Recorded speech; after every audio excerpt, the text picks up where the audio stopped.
ٹھیک ہے نا, انفلیشن ریٹ دگنا ہو گیا ہے, لیکن انٹرسٹ ریٹ دگنا ہو گیا, اور انفلیشن جو ہے تقریباً 3 سے 4%, 8 سے 9% کے اراؤنڈ پہنچ چکا ہے. امریکہ جیسے ملک میں یہ وہ ملک ہے جہاں پہ کبھی بھی انفلیشن 1, 2, 3% سے اوپر نہیں رہا, اور یہاں پہ انٹرسٹ ریٹ 1% ہوتا تھا. یہ ہمارے یہاں پہ 15% ہے نا, تو وہاں پہ انٹرسٹ ریٹ 1% ہوتا تھا, تو ان کو دگنا کرنا پڑ گیا, اور مزید بھی اس کا امپیکٹ آئے گا. کیونکہ ظاہر یاد رکھیے کہ جب بھی انفلیشن بڑھے گا انٹرسٹ ریٹ حکومت کو بڑھانا پڑتا ہے. یہ ایک بائی ڈیفالٹ فارمولہ ہے, اس کے بغیر جو ہے نا وہ کوئی چارہ نہیں ہوتا. آل دو کہ یہ جو ہے وہ ڈیمانڈ پل انفلیشن میں کامیاب ہے, کاسٹ پش انفلیشن میں جو شرح سود کا بڑھانا ہے وہ کوئی بہت اچھا امپیکٹ نہیں ڈالتا, لیکن اس کے باوجود جو ہے وہ انٹرنیشنلی جو ہے وہ مہنگائی کو آپ ڈینائی نہیں کر سکتے, وہ ایلیمنٹ اپنی جگہ پہ ہے.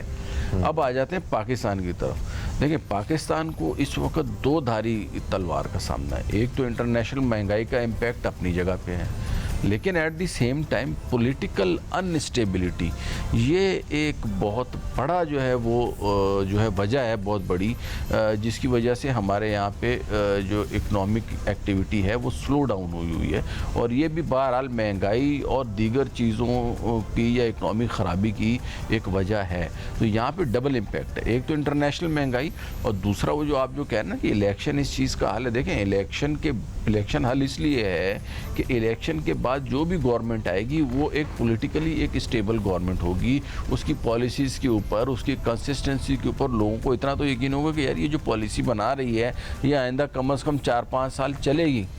اس وقت تو پوزیشن یہ ہے نا کہ وہ حکومت ایڈ ہاک بیسس کے اوپر ڈیسیجنز لیتی ہے, اور ان ڈیسیجنز کا کچھ پتہ نہیں ہوتا کہ کل الیکشن کا ہو یا جو بھی سلسلہ ہوتا ہے.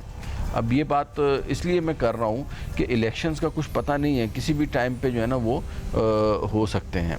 اچھا, یہ ہمارے ملک میں ہمیشہ سے ہی کچھ ایسا ہی ماحول رہا ہے؟ نہیں, as long as there is political stability تو کوئی اتنا ایشو نہیں ہوتا. آپ دیکھیں جب تک پولیٹیکل اسٹیبلٹی تھی, حالانکہ چیزوں میں کیا چینج آئی ہے, جب تک پی ٹی آئی کی گورنمنٹ تھی اس میں اور اس کے بعد کوئی بہت زیادہ تبدیلی نہیں آئی ہے. صرف ایک پولیٹیکل انسٹیبلٹی ہے جس کی وجہ سے لوگوں میں پینک کریٹ ہوا, انویسٹر میں پینک کریٹ ہوا, انہوں نے ڈالرز کو جمع کرنا شروع کیا, اور نتیجتاً آپ دیکھیں سب سے جو پہلا امپیکٹ آیا وہ آیا ہی ڈالر پرائسز کے اوپر. ڈالر پرائس جو ہے نا وہ ایک سرٹن لیول تک اوپر جاتی رہی 210, 12 اور اس قسم کی اماؤنٹ کو ٹچ کیا. تو اس کے نتیجے میں ہمارے جو ریزروز ہیں وہ خالی ہونا شروع ہوئے, پھر پیٹرول کے اوپر اثر پڑا, اور مہنگائی جو ہے آپ دیکھیں کہ وہ 20 سے 25 کی پریڈکشن ہے. آپ بالکل صحیح فرما رہے ہیں. ہمیں عوام کو یہ بھی بتایا جاتا ہے کہ مہنگائی کی ایک وجہ قرضے بھی ہیں, وہ قرضے جو ہمارے سر پہ ہیں اور وہ قرضے جو ہم لینے جا رہے ہیں. اب آئی ایم ایف سے اب عوام کا جو تاثر ہے کہ ہم نے آئی ایم ایف سے قرضہ لینا ہے, آئی ایم ایف کہتی ہے کہ آپ بجلی پہ پیسے ٹیکس ڈالیں ایکسٹرا, آپ پیٹرول پہ پیسے, کیونکہ وہ پنجابی میں کہتے ہیں نا ساڈا ویار نہیں چنگا ہے نا. اسی وجہ سے وہ میرا خیال خود سارا کچھ پلان کر کے ڈائریکٹلی ہماری اکانومی میں وہ اپنا دخل اندازی کر رہے ہیں. تو اس کو آپ کس طرح دیکھتے ہیں ایک اکانومسٹ ہونے کی حیثیت سے؟ اس پہ تو روشنی ڈالیں. دیکھیں یہ بڑی امپورٹنٹ فہیم بھائی آپ نے توجہ دلائی ہے, بہت ہی امپورٹنٹ فیکٹ ہے. اور یہاں پہ میں کوشش یہ کروں گا کہ ہمارے یہاں پہ جو انسانی حقوق کی جو تنظیمیں ہیں وہ بھی اس معاملے کے اوپر آواز اٹھائیں. ہمارے جو فائنینشیل باڈیز ہیں جن میں institute of cost and management accountants of Pakistan ہے, اس کے علاوہ چارٹرڈ اکاؤنٹنٹ آف پاکستان ہے, اور دیگر جو ہمارے فائنینشیل ریگولیٹری کے انڈیپینڈنٹ ادارے ہیں اور جو گورنمنٹ ادارے, یہ بڑے یہ آئی فیک کے بھی ممبرز ہیں. تو ان کو اپنے فورم سے اس چیز کے اوپر آواز اٹھانی چاہیے کہ دس از فائنینشیل ٹیررزم ہو رہا ہے. کیونکہ آئی ایم ایف, آپ اس سے یہ پہلی مرتبہ ایسا ہو رہا ہے کہ اوپنلی اس چیز کو ایڈمٹ کیا جا رہا ہے کہ ہمارے بجٹ کو آئی ایم ایف نے اپروو کیا ہے. اٹ ہیز بین اس سے پہلے تک جو ہے نا وہ باتیں تو ہوتی تھی کہ آئی ایم ایف کے پاس چلے گئے, آئی ایم ایف نے یہ کر دیا, آئی ایم ایف نے, لیکن اس مرتبہ جس برے طریقے سے جو ہے نا وہ انوالومنٹ اپیرنٹلی سامنے آئی ہے, تو یہ تو کسی بھی ملک کے اندرونی معاملات میں مداخلت ہے. ٹھیک ہے وہ سیاسی مداخلت نہیں ہے, لیکن معاشی معاملات میں تو مداخلت ہے نا. آپ کہہ رہے ہیں کہ فلاں کے اوپر ٹیکس لگاؤ, فلاں کے اوپر ٹیکس نہ لگاؤ, آپ ٹیکس کی شرح اتنی کر دو.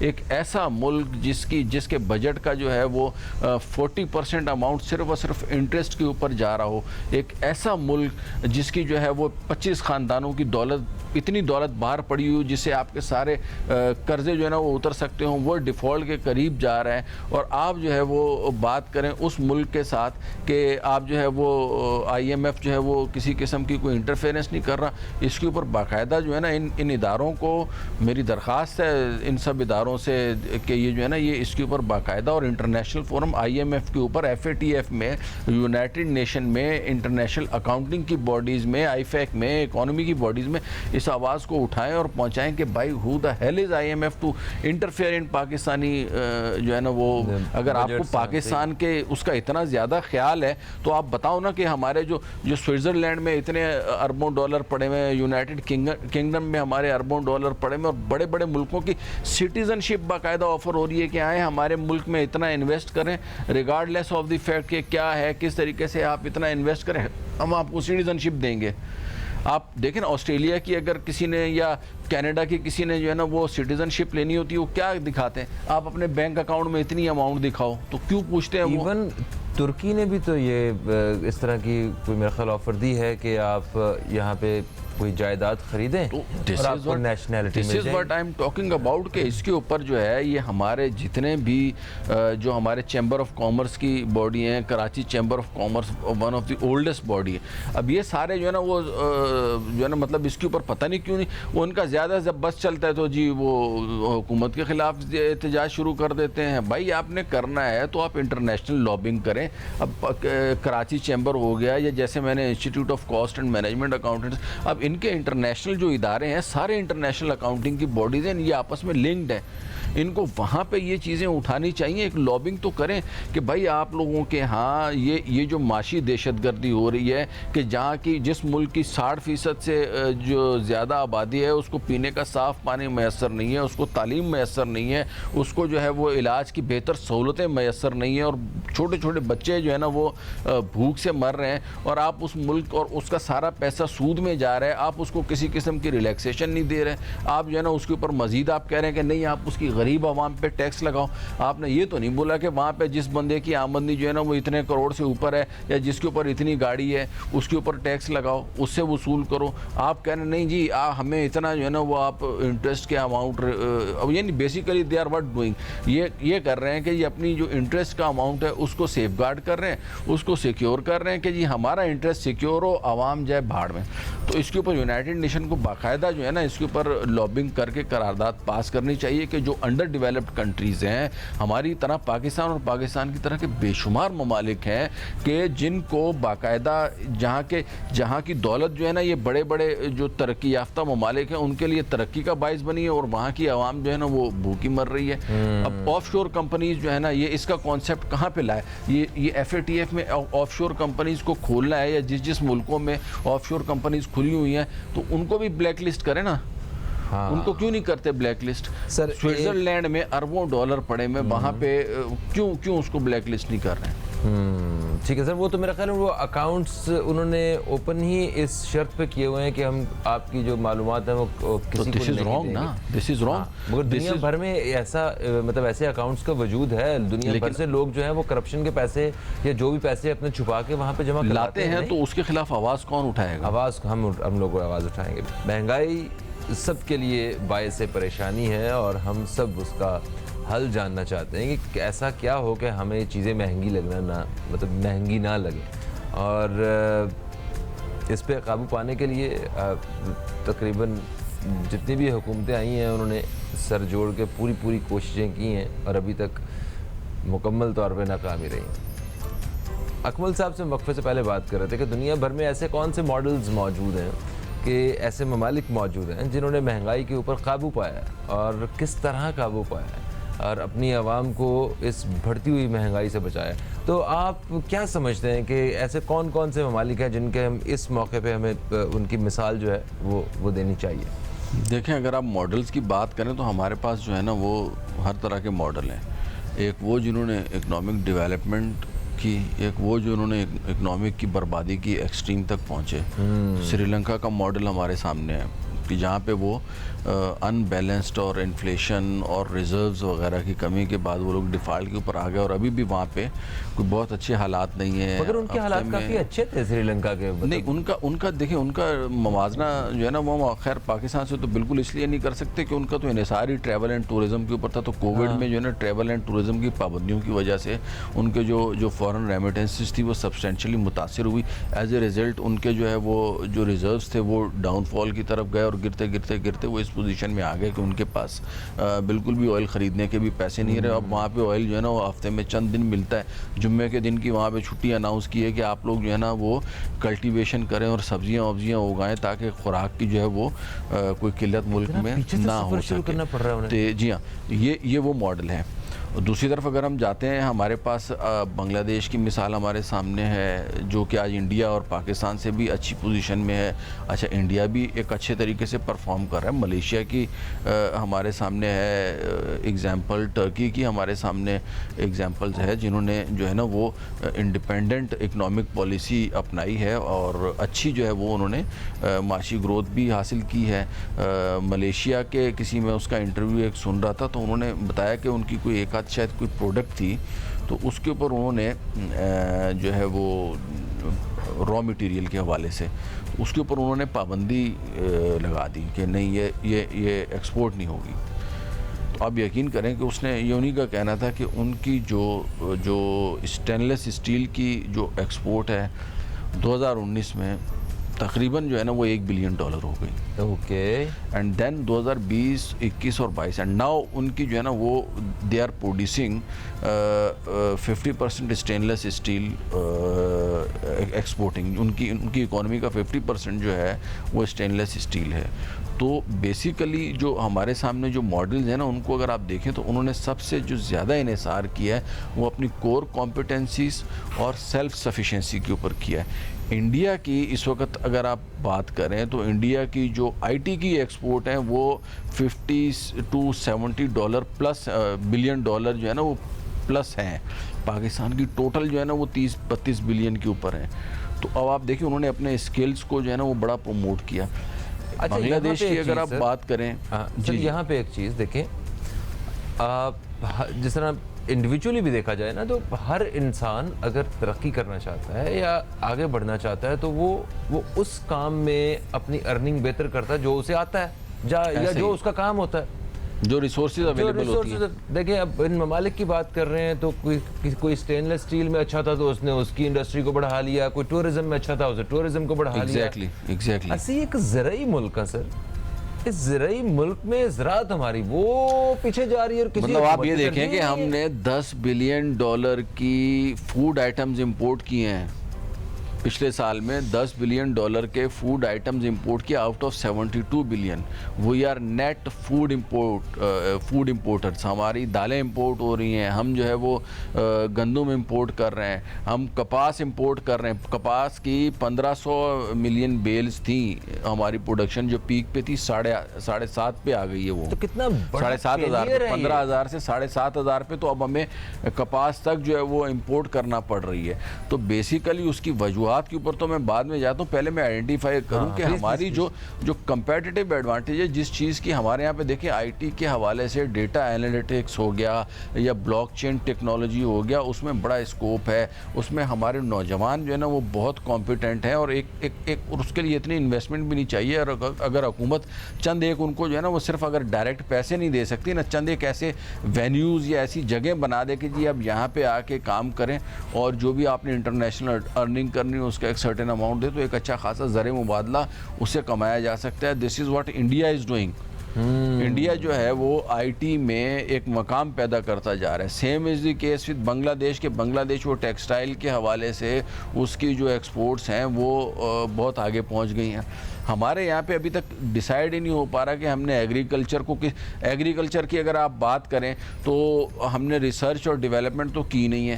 تو ہمارے یہاں پہ وہ پرانے زمانے کا بیج استعمال کیا جاتا ہے جس کو جو ہے نا وہ اگاتے ہیں اور کیڑا لگ جاتا ہے, کیڑا لگ جاتا ہے. لوگوں نے بلین آف ڈالرز کی ریسرچ کی ہے, ایسے بیج برازیل میں بیج آئے, ان کی کپاس کی جو پیداوار ہے 20% بڑھ گئی ہے اور رقبہ جو ہے 20% کم ہو گیا ہے. فی ایکڑ پیداوار بڑھ گئی ہے. ہاں, تو ہم جو ہے نا وہ نہ اس پروڈکشن کو بڑھانے کے اوپر کوئی ورک کر سکتے ہیں. ہمارے وہ محکمہ زراعت والے ہیں, وہ آپ دیکھیں تو وہ بھی ستو پی کے سوئے ہوئے ہوتے ہیں, ان کو کچھ نہیں پتا. انہوں نے جانا ادھر ایک کچہری کر لی, ہاں بھائی کیا اگا رہے ہو, یہ اگا رہے ہو, وہ اگا رہے ہو, فلاں ختم, کھانا پوری کر کے آئے, تنخواہ لی, گھر میں گئے.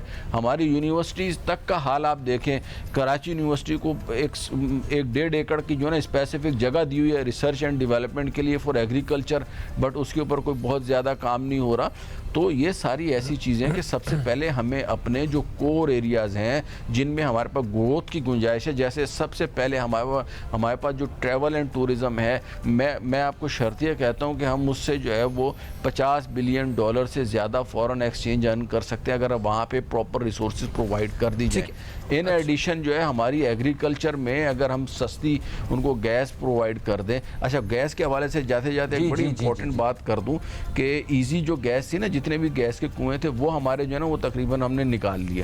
اب اس کے لیے مزید ڈرلنگ کرنا پڑے گی. اب وہ گیس کی پالیسی ہے کہ جی $60 کا ہم نے ریٹ دینا ہے. اب $6 کا یا $60 کا جو گیس نکالنے والی کمپنی تھے, اب وہ گیس کا ریٹ اگر یہ لوگ بڑھا دیں اور $9 کر دیں تو وہ تھوڑا سا ڈرلنگ کو اور گہرا کریں گے تو گیس آپ کو یہیں پہ اویلیبل ہو جائے گی. آپ LNG کے لیے مارے پھر رہے ہیں, اور یہ چیز جو ہے نا بہت کم لوگوں کو پتہ ہے. اب گیس مل جائے گی تو فرٹیلائزر سستی ہوگی, فرٹیلائزر جب سستی ہوگی تو الٹیمیٹلی اس کا جو ہے وہ کراپ کے اوپر امپیکٹ آئے گا. تو یہ ساری چیزیں ایک لانگ ٹرم کس کو میدان میں آنا ہوگا کہ مطلب جو مخلصین کی طرح ملک کے لیے جو ہے نا بہتر فیصلے کر دیکھیں, اس موقع کے اوپر ہر ایک کو اپنا اپنا کردار ادا کرنا پڑے گا. گورنمنٹ کو ایز اے ریگولیٹر رہنا چاہیے. اس کو اکنامک جو بھی ایکٹیویٹی ہے, سرکولر ڈیٹ جو ہے وہ ہمارا اتنا بڑھ چکا ہے, اس سرکولر ڈیٹ کو ختم کرنے کے لیے حکومت کو جو ہے نا وہ سائڈ لائن ہونا چاہیے. وہ ریگولیٹر کے طور پہ کام کرے اور مارکیٹ کو انڈیپینڈنٹ چلنے دے, اور را مٹیریل کے بجائے ہم لوگ فنش گڈس کے اوپر جو ہے نا وہ زیادہ فوکس کریں, ایگریکلچر ڈیولپمنٹ کے اوپر ورک کریں, ٹریول اینڈ ٹورزم کے اوپر ورک کریں. تو انشاءاللہ ہمارے پاس اتنا مارجن ابھی بھی اویلیبل ہے کہ ہم بھی جو ہے وہ ایک اچھی اور ایک آئیڈیل اور ایک ماڈل ریاست جو ہے وہ بن سکتے ہیں. صرف نیت جو ہے نا وہ اس کے لیے ہمیں پازیٹیو چاہیے. انشاءاللہ وہ دن دور نہیں ہے جب پاکستان کا شمار جو ہے اسی طرح کی اچھی اور ماڈل ریاست میں ہوگا. پروگرام کا وقت اپنے اختتام کی طرف آ گیا. آپ کا بہت شکریہ, آپ تشریف لائے. دوستو مجھے بھی اجازت دیجیے, انشاءاللہ آپ سے پھر ملاقات ہوگی. تب تک کے لیے خدا حافظ. پاکستان زندہ باد.